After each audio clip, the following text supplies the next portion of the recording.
আজ এসেছি বাপের বাড়ি। আর সেই সঙ্গেই শুরু হয়েছে দিনভর এক একটা স্পেশাল খাবারের বাহার। সকালেই বাবা কচুরি আর তরকারি নিয়ে এসেছে। অনেকদিন পর খেয়ে মনটা ভরে গেল।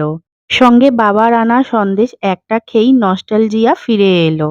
দুপুরে ছিল জম্পেশ খাবার। ভাত, আলু ভাতে, ইলিশ মাছ ভাজা আর ইলিশের তেল।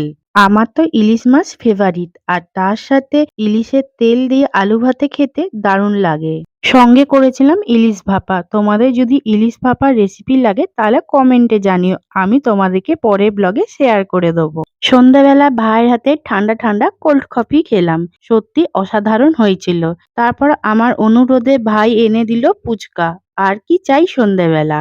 রাতে বাবা অর্ডার করে দিল পরোটা, চানা মশলা আর চিকেন তান্দুরি। রান্না না করেই জমজমাট রাতের খাবার। আজকের দিনটা শুধু খাওয়া আর খাওয়াতেই ভরে গেছে।